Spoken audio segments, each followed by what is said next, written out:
ناظرین السلام علیکم ورحمۃ اللہ وبرکاتہ۔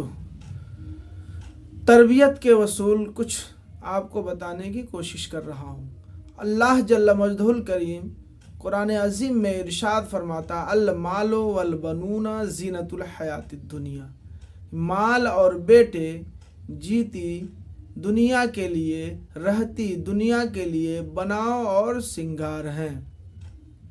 تربیت کا اصول اہل علم نے بتایا ہے کہ 7 سال تک بچے کو سینے سے لگا کر رکھیں، پھر 7 سال سے لے کر 14 سال تک اس بچے کو غلام بنا کر یعنی مطیع و فرما بردار بنا کر رکھیں، پھر 14 سال سے لے کر 21 سال تک اس بچے کو دوست بنا کر رکھیں کہ اپنی بات بلا جھجک آپ سے کہہ سکے، بتا سکے، اس قدر دوست اسے بنا کے رکھیں۔ اب 21 سال کے بعد اس کی تربیت کمپلیٹ ہوتی ہے۔ جیسے حدیث پاک میں آتا الولد سر لابیہ، یعنی بیٹا باپ کا راز ہوا کرتا ہے۔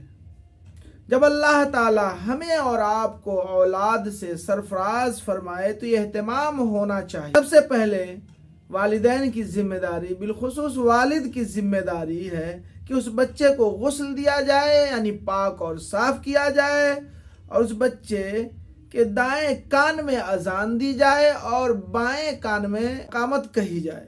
یہ اہتمام ہر ایک کو کرنا چاہیے۔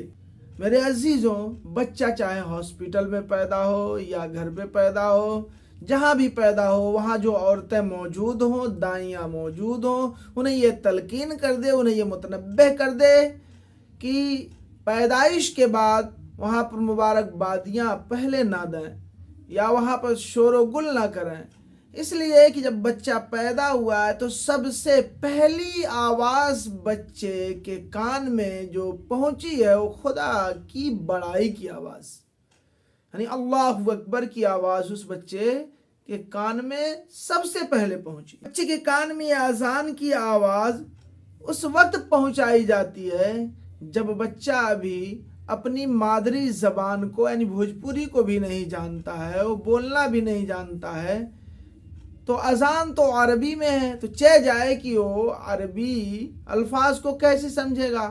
مگر علماء نے لکھا ہے کہ اذان و اقامت کی برکت سے وہ بچہ ساری زندگی مانوس رہتا ہے، اور اذان کی آواز سن کر شیطان بھی بھاگتا ہے۔ جہاں تک آواز جاتی ہے شیطان ہوا چھوڑتے ہوئے بھاگتا ہے، اور جب بچہ پیدا ہوتا ہے تو اس کے ساتھ ہمزاد بھی جنم لیتا ہے، پیدا ہوتا ہے ہمزاد۔ اور محققین فرماتے ہیں جب بچہ بچپن میں آوازیں سنتا ہے اگرچہ وہ نہیں سمجھتا لیکن اس آواز سے ساری زندگی وہ مانوس رہتا ہے۔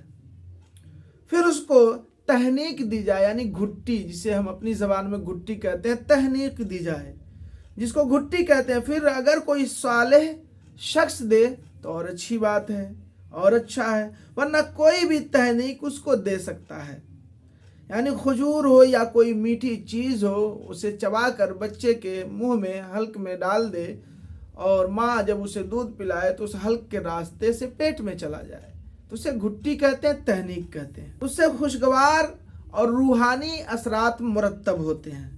اس کے پیٹ میں جو پہلی غذا جائے وہ بھی کسی صالح شخص ہاتھوں سے جائے، آقائے دو عالم نے ارشاد فرمایا۔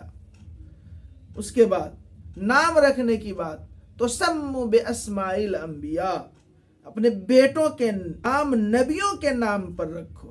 احب الاسماء، بہترین نام اور محبوب نام اللہ تعالیٰ کے وہاں، اللہ تعالیٰ کے نزدیک وہ عبداللہ اور عبد الرحمن ہیں۔ ان سے ناموں کی تاثیرات اترتے ہیں۔